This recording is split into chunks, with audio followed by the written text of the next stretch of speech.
une des journaux depuis son arrestation. Après une traque de plusieurs mois, Joaquín El Chapo Guzmán est de nouveau en prison et c'est une histoire passionne. Bonjour Sandy Fortis. Alors cette histoire va faire l'objet d'une série télé diffusée bientôt aux États-Unis. Exactement, des plans d'évasion dignes de Prison Break, une reine de beauté pour femmes, des ballettes pleines de billets et du trafic de drogue. Pas étonnant que son histoire inspire les scénaristes.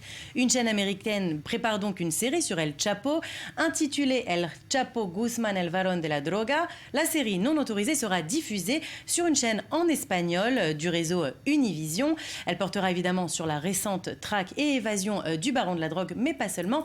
La chaîne veut aussi creuser plus en profondeur sur le personnage. Le projet est en cours depuis plusieurs mois. L'écriture du scénario a été confiée à André López, un ancien membre du cartel colombien qui a déjà écrit une biographie sur le baron mexicain, mais également des séries télé sur le trafic de drogue. On imagine donc qu'il est très calé sur le sujet. La série devrait être diffusée d'ici la fin de l'année. Mais cette série n'a pas reçu l'aval du principal intéressé, Sandy. Exactement, mais pas sûr que ça déplaise forcément au baron mexicain, lui qui avait accordé une interview à Sean Penn pour le magazine Rolling Stone dans le but que son histoire inspire peut-être un jour un film. Une idée qui a d'ailleurs beaucoup amusé Stephen Colbert, le présentateur du Late Show sur CBS, s'est proposé au casting pour jouer le rôle principal. On regarde.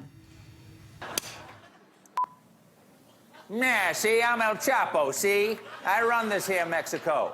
You'll never take me alive, coppers. El Bango Bango. El Bango Bango. Ay, caramba. Il faut dire que depuis son arrestation, Joaquín El Chapo Guzmán semble faire sensation. Même son style vestimentaire est copié sur les images de l'interview avec Sean Penn. On le voyait apparaître avec deux chemises au style très original, disons. Des chemises qui s'arrachent depuis comme des petits pains pour le plus grand bonheur de la petite boutique de Los Angeles qui les commercialise. Barabas en profite même pour en faire la promotion sur leur site avec à la clé, évidemment, une photo du trafiquant. Il y avait une petite ressemblance quand même. Merci beaucoup Sandy Fortis d'être venue sur ce plateau.